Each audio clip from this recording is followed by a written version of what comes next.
Shock, horror and nightmare unfolding across Ukraine. The deadliest missile strike on Dnipro leaves children fighting for their lives, schools, hospitals, homes reduced to rubble. In the south, Ukraine sneaks a Russian landing board. In the north, enemy forces storm Kharkiv.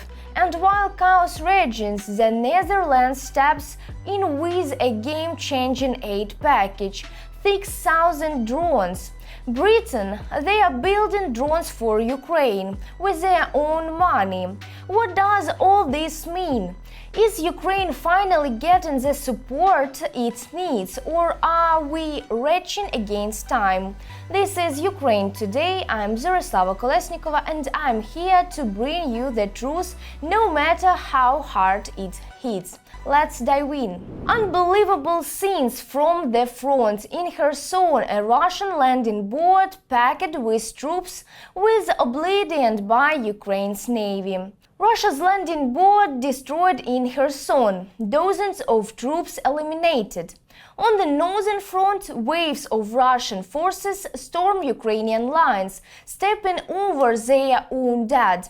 Meanwhile, the Netherlands delivers massive aid, 600,000 dozens radars and more. What's driving this escalation? Watch our latest report. A Russian boat carrying troops was destroyed in the Kherson region. Ukrainian forces eliminated a Black Sea Fleet boat that was moving along the western coast of Kherson Oblast with a landing party on board. According to the official statement from the Ukrainian Navy, the operation was carried out in coordination with other defense forces. In addition, during air defense operations, 20 enemy Shahed 136 kamikaze drones launched by the Russians against Ukrainian territory were shot down. These actions dealt a blow to the offensive potential of the Russian army in the south. Russia is preparing for new assaults. The enemy is becoming more active in the areas of Kharkiv, Gulyaipol and the Antonivsky bridges. The occupying forces continue to regroup in the southern direction, actively amassing personnel and equipment for future offensive operations. According to military experts from the southern Ukrainian defense forces, the Russian command is trying to move assault units closer to the front line, despite the difficult situation on the ground. According to intelligence, the enemy's advance is complicated by so-called dead zones areas that are constantly monitored by Ukrainian FPV drones. These drones strike at all moving targets attempting to reach the frontline positions. The greatest activity is observed in the Zaporizhzhia region, particularly in the Kharkiv and Gulyaipol directions. In the Kherson region, the occupiers are concentrating their efforts in the area of the Antonivsky bridges and in the southern part of the island zone, trying to secure key positions and push out Ukrainian units. Experts point out that the enemy is seeking to gain control over the islands in order to pose a direct threat to Kherson. According to experts, the Russian military leadership has not abandoned its intention to capture the regional center. At the moment, enemy forces are holding defensive positions, but at the same time are conducting reconnaissance and search operations. Analysts believe that this could be a stage in preparing for a larger-scale attempt to cross the Dnipro and establish a foothold on the right bank. Ukrainian forces, in turn, remain fully prepared, holding back the enemy's attempts to intensify their offensive. The Russians have also stepped up their offensive in the north of the Kharkiv region. There, they are advancing in waves. Overall, the situation in the Kharkiv region remains difficult. The enemy is assaulting with infantry groups under the cover of drones. In the area of responsibility of the Kharkiv Operational Tactical Group, the situation remains tense. According to representatives of the headquarters, just in the past day, Russian forces carried out 7 attacks on the positions of Ukraine's defense forces in the areas of the settlements of Volchansky Hutory, Haibok, Fiholivka and Krasnopershe. The main axis of pressure is the north of Kharkiv region, particularly in the direction of Volchansk and Lipsty. Here, enemy assault actions occur almost daily. The aggressor mainly operates in small infantry groups of 3 to 10 people, advancing under the cover of reconnaissance and strike UAVs. The situation also remains difficult near Dvorichna. According to military assessments, Russian units are trying to gain a foothold and expand their bridgehead on the western bank of the Oskil River. Analysts also point out that the enemy is forced to rely on the tactic of small assault groups not by choice, but due to a significant shortage of armored vehicles, which they lost in previous years of the full-scale war. At the same time, the occupiers ignore their own losses. The attacks continue wave after wave. Russian fighters literally advance without paying any attention even to the bodies of their fallen comrades. Meanwhile, the Netherlands is increasing its support. Ukraine will receive 100 radars, 600,000 drones, and unmanned evacuation vehicles. The Netherlands has announced a new military aid package for Ukraine totaling around 175 million euros. Its key components will be advanced drone detection systems, unmanned transport platforms, and additional investments in drone production for the needs of the armed forces of Ukraine. As part of the initiative, Ukraine will receive 100 radars capable of detecting enemy UAVs and promptly transmitting their coordinates to air defense systems for subsequent destruction. These radars are expected to be delivered by the end of the year.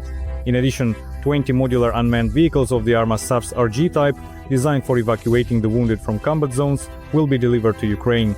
These systems make it possible to carry out medical transportation even in extremely dangerous conditions. The Netherlands is also paying special attention to the development of drone capabilities through the International Drone Coalition. The country is allocating an additional 80 million euros to strengthen Ukraine's UAV fleet. It was previously reported about an investment of 20 million euros. Large-scale contracts have also been signed with the Ukrainian defense industry for the production of 600,000 drones with a total value of 500 million euros. This project is designed to quickly provide Ukrainian forces at the front with the necessary means for reconnaissance, strikes, and surveillance. The new support package complements the previously announced assistance of 400 million euros aimed at strengthening security in the maritime sector. The Netherlands continues to play a key role in the international coordination of defense support for Ukraine. It finally happened, a true breakthrough. While Ukraine fights for its freedom, Britain steps up like never before. UK factories will start producing cutting-edge drones exclusively for Ukrainian force, and all at the expense of the British government. Is this the game changer we've been waiting for? Could this alliance reshape Europe's defense future? All the details will shock you. Drones instead of entire units, Ukrainian soldiers are showing their partners how new technologies are changing the course of the war. At one of the British training grounds, a new stage of training is underway as part of Operation Interflex. For the first time, FPV drones are being widely used in the training.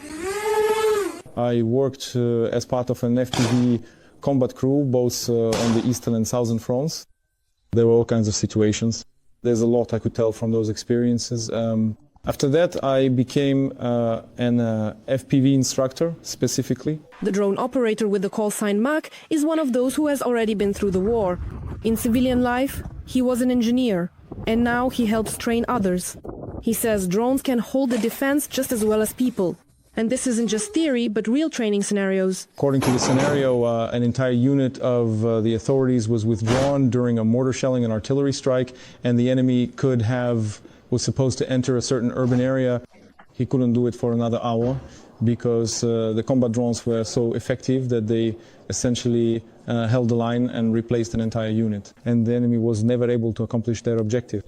We understand how important this is and how much realism it adds to these exercises. Every voice matters. Join our community, support independent journalism and help us bring you the truth from Ukraine. Become a member of Ukraine Today. Join us now. A nightmare in Dnipro. One of the deadliest Russian missile strikes has shattered the region. 11 lives lost, over 150 wounded, including 18 children. School, hospitals, homes, all hit. The youngest victim is just 6 months old. Could this be the turning point for global response? How much more can Ukraine endure? All the details in our report.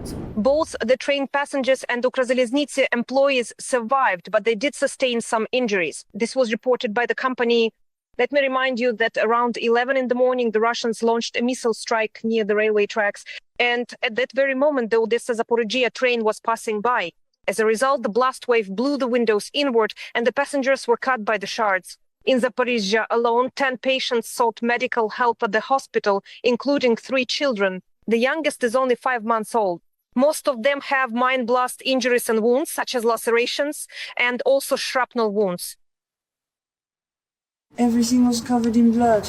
Well, it's okay, we wiped ourselves off a bit.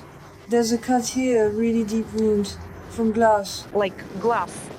Or, I don't know, the child. And the child too? Yes, I was also removing glass. There was glass in her ears. Rescuers and medics arrived at the scene promptly. And the passengers of the train, about 500 of them at that moment, were able to take shelter at the nearest metro station. And when the danger had passed, they were offered to transfer to an additional train to Zaporizhzhia. It arrived in the city with a delay of an hour and a half. However, as of this moment, there are no delays in train traffic. Right now, we are near the dormitories. This is yet another missile attack on Dnipro. And after it, the residents of these dormitories were asked to take their most important belongings. These are things like emergency suitcases and pets, and to go outside because there was a possible threat of collapse. However, as of now, people have already been allowed to go back inside, and we can hear them cleaning up glass, taking out things that were destroyed by the explosion, and counting the damages. Overall, more than 150 people were injured in Dnipro, and the number kept increasing every hour. At the moment, doctors consider 12 patients to be in the most serious condition and are fighting for their lives. Another 18 children were injured. They have also already received medical assistance. Among the wounded young patients was Oleg's daughter, whose name is Marika. At the time of the strike, the man had been forced to go to work. He was urgently called in, so it was the older brother who helped the little girl get out. However, she still sustained some minor wounds on her nose. He figured it out. He understood because he's a bit older. They got dressed, started to go out, and then it hit. They ran to their grandmother at the hospital. We have a bomb shelter here. In total, 9 people were killed by the missile strike on Dnipro. The Russians also struck Samara. There, 2 people lost their lives. In Dnipro, tomorrow has been declared a day of mourning in memory of the victims. As for the destruction, we know that in the city of Dnipro itself, 50 apartment buildings and the private sector were damaged. The destruction there is no less severe. Already 400 people have contacted the administration of just one district to report destroyed or damaged property. About 40 educational institutions have also been affected. These include schools, kindergartens, lyceums, vocational schools, and 8 more medical facilities. That's all the information for now. Every voice matters. Join our community, support independent journalism, and help us bring you the truth from Ukraine. Become a member of Ukraine Today. Join us now. Russia is ramping up its brutal assaults. More weapons, more destructions, more civilians' lives shattered. From Dnipro to Kharkiv, Ukrainian cities are under constant fire. Schools, hospitals, homes, nothing is off limits. As wave after wave of missiles and drones hit, one question matters more than ever. How can Ukraine keep resistance? What defense systems still work? What weapons can turn the tide? What international support is coming, and will it be enough? This is not just about survival, it's about holding the line for the entire free world. See the full story in our report. The missile graveyard. Here they store the weapons that the Russians used to shell Kharkiv throughout the entire large-scale war. This rusty scrap metal is important evidence of Russia's war crimes against civilians. Here are the Smerch rockets. Each 8-meter-long missile is loaded with 30 cluster munitions packed with hundreds of lethal fragments. It kills everything living within an area the size of a stadium. The Russians fired indiscriminately, like on February 28, 2022, when they killed 8 people, including a child. Spartak Borisenko, a prosecutor investigating war crimes, shows the detonator at the front of the missile. He says this is valuable information for the investigation. You can see how much it was armed. This particular one was set for 90 seconds. Given the missile's speed, it's possible to determine the exact launch site. It is here, by examining the remains of the munitions, that you can see how the tactics of Russian terror have changed over more than 3 years. Enemy aircraft no longer hover over the city, no longer drop aerial bombs directly onto houses. The enemy is no longer shelling Kharkiv with Grad, Smerch or S-300 missiles. The defense forces protected the skies, drove the occupiers away from the suburbs and destroyed a significant number of MLRS and S-300 launchers. But in January 2024, aerial bombs once again began to fall on the frontline city. This is a guided aerial bomb, a 500 with a unified planning and correction module.